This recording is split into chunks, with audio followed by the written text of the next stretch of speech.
am on the record of being a big fan of the original Game Party for the Wii. And from what I've read over the internet, I am apparently the only fan of that game. I have no idea what people don't like about the title. Now, I was more critical of Game Party 2, mainly due to the $10 increase in price. I didn't think the games they had to offer in that version was worth the extra money. Now Game Party 3 is here, and I like it. It didn't have as many control issues as the other versions, and I like the main menu interface a lot more, as it was a lot cleaner and easier to navigate. The last two versions were made by Midway, and now that Midway is no more, WB has taken over the mantle of releasing these Game Party titles. And so far, so good. In this title, there are 19 games to choose from. They are billiards, bounce ball, bumper pool, croquet, miniature golf, racquetball, root beer tapper, smack-a-troll, beanbags, darts, hoop shot, horseshoes, lawn darts, pin cups, puck bowling, quarterback challenge, shuffleboard, skill ball, and trivia. Woo!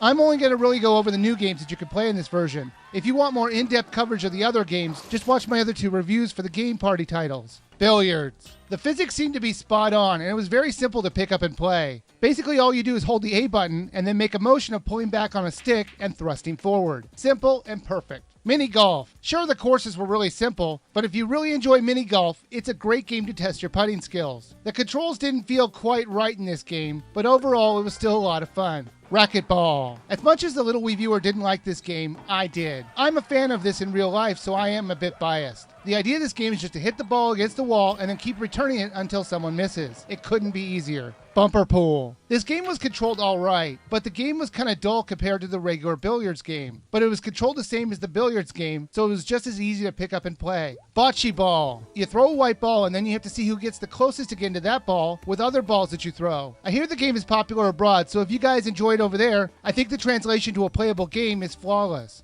Croquet. This is the most complicated game in the whole collection, because not only does the A button come into play, but you can also use the minus button. Ooh. This game I found incredibly dull, but since I've never been a fan of croquet, that's why. But overall it controlled fine. However, the game does seem out of place with the other games in this collection. Croquet is a bit, how do I put this, high class for the rest of these games. It would be like putting polo in the game. It just doesn't seem to fit in this party type game style that they're trying to portray. Smack-a-troll. This game is very simple, and I'm sure you played this type of game before. Hit the trolls and get a high score. This is more of a filler game and not one that you'll come back to more than once. Root beer tapper. Speaking of a game you won't come back to more than once, this game plays more like a mini game than it does a full game. You fill up root beer mugs and throw it at the advancing patrons. The controls just sucked on this one, and out of all the new games, this one was the worst. You fill up the mugs and make a thrusty motion to throw the mugs, but annoyingly it would often not read my thrusty motions correctly.